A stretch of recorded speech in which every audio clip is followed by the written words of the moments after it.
పేదవాడి పక్షాన నిలబడతాం, ప్రజా గొంతుకై నినదిస్తాం. వాయిస్ ఆఫ్ వాయిస్లెస్, తెలుగువారి మనస్సాక్షి సాక్షి టీవీ. సాక్షి టీవీ ప్రసారాల కోసం మీ స్థానిక కేబుల్ ఆపరేటర్ను వెంటనే సంప్రదించండి. తిరుమల తిరుపతిలో చిరుతల సంచారంతో ప్రజలు భయాందోళనకు గురవుతున్నారు. క్రూర మృగాలు ఎప్పుడు ఎటువైపు నుండి దాడి చేస్తాయో తెలియడం లేదు. ఈ నేపథ్యంలోనే చిరుతలను దారి మళ్లించేందుకు చర్యలు చేపడుతున్నామని అడిషనల్ డీఎఫ్ఓ నాగభూషణం తెలిపారు. శేషాచల కొండల్లో దాదాపు 20 చిరుతలు ఉన్నట్టు గుర్తించాము అన్నారు. తిరుపతిలో యూనివర్సిటీ జూ పార్క్ అటవీ ప్రాంతంలో బోన్లు ఏర్పాటు చేస్తామంటున్న అడిషనల్ డీఎఫ్ఓ నాగభూషణంతో మా ప్రతినిధి ప్రసాద్ ఫేస్ టు ఫేస్ చూద్దాం. తిరుపతి అలిపిరి మార్గంలో చిరుతల సంచారం భయాందోళనకు గురి చేస్తున్న పరిస్థితి ఉంది.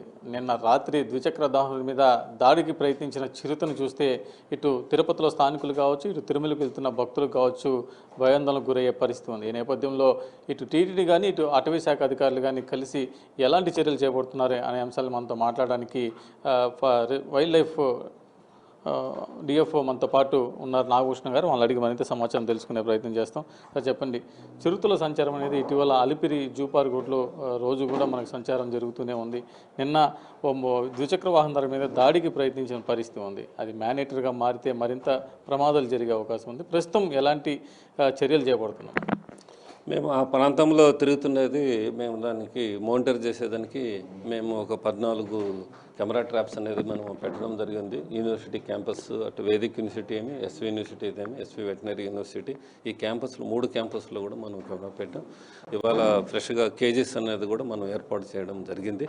సో ఆ ఏరియాలోకి వస్తే దాన్ని ట్రాప్ చేసి మనం వాటిని సుదూర ప్రాంతంలోకి, రిజర్వ్ ఫారెస్ట్లోకి, డీప్ ఫారెస్ట్లోకి మనం వదిలినట్టయితే ఈ ప్రాంతం నుంచి వాటిని డైవర్ట్ చేసేదానికి కూడా అవకాశం ఉంది. మనం ఇంతకుముందు అనుకున్నట్టు కూడా ఆ ప్రదేశంలో యూనివర్సిటీ క్యాంపస్లో ఉన్నటువంటి ఏదైతే ఆడికి డీర్స్కి ఏదైతే ఆవాసంగా ఉన్నటువంటి ఏరియాని ఏదైతే ఉందో దాన్ని కూడా మొత్తం మనం కానీ క్లియర్ చేసుకోగలిగితే కొంచెం అటువైపు పోనీయకుండా మనం నిరోధించేందుకు కూడా అవకాశం అనేది ఉంది. అదేవిధంగా పోయేటువంటి పాదచారులు, ఈ రోడ్డు వెంట వెళ్ళేటువంటి ప్రయాణికులకు కానీ, ద్విచక్ర వాహనంలో పోయే వాళ్ళకు చెప్పారు, నైట్ టైం అనేది కొంచెం అబ్జర్వ్ చేసుకొని ఒక 2-3 గ్రూపులుగా ఉండేటట్టు వెళ్తే బాగుంటుంది కూడా సూచనలు అనేది కూడా మనం ఇస్తున్నాం. ముఖ్యంగా మనం చూసినట్టయితే గతంలో నడకదారి ఇటు నరసింహస్వామి ఆలయం కావచ్చు, ఈ ప్రాంతంలో ఎక్కువగా చిరుతలు కనిపిస్తుండేవి. ఇప్పుడు తాజాగా గత నెల నుంచి 2 నెలలకు పైగా అలిపిరి జూ పార్క్ రోడ్లోనే ఎక్కువ చిరుతలు కనిపిస్తున్నాయి. ప్రస్తుతం ఆ ప్రాంతంలో ఎన్ని చిరుతలు ఉన్నాయి, ఎందుకు ఆ ప్రాంతానికి చిరుతలు వస్తున్నాయి తరచు? మనకు ప్రత్యేకంగా ఇదే ప్రాంతంలో ఉంటాయని కాదు, మనకు అడవిలో ఉన్నటువంటి దాని టెరిటరీ మినిమం డైలీ 10-15 కిలోమీటర్ల డిస్టెన్స్ వరకు అవి మూవ్ అయ్యి వాటి యొక్క ఆవాసంలో తిరుగుతూ ఉంటాయి. దాంట్లో భాగంగానే మనకు ఫారెస్ట్ అనేది కంటిన్యూ ఫారెస్ట్ అనేది మనకి ఈ అలిపిరి జూ పార్క్ రోడ్డు వరకు ఆ ఫారెస్ట్ అనేది కంటిన్యూ ఉంది. కాబట్టి ఆ ఫారెస్ట్లో భాగంగానే అవి మూవ్మెంట్ అనేది రెగ్యులర్గా అనేది జరుగుతూ ఉంది.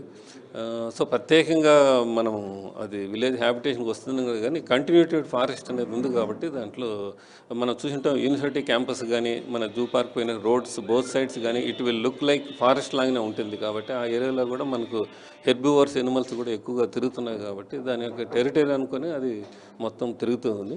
ఇప్పటికే ఏదైతే నిన్న చిరుత సంచారం చేసి ద్విచక్ర వాహనం మీద దాడి చేసిందో ఆ ప్రాంతంలో, యూనివర్సిటీ ప్రాంతంలో దాదాపు 3 బోన్లు ఏర్పాటు చేయడమే కాకుండా అనేక ప్రాంతాల్లో కెమెరాలను కూడా బిగించాం. ప్రస్తుతం వైల్డ్ లైఫ్ పరిధిలో మొత్తం దాదాపు 25 చిరుతలు ఉన్నట్టుగా కూడా గణన చేశామని కూడా wild life additional DFO Nagabhushana గారు చెప్తున్న పరిస్థితి ఉంది. వీడియో జర్నలిస్ట్ ముఖేష్తో ప్రసాద్, సాక్షి టీవీ, తిరుపతి నుండి.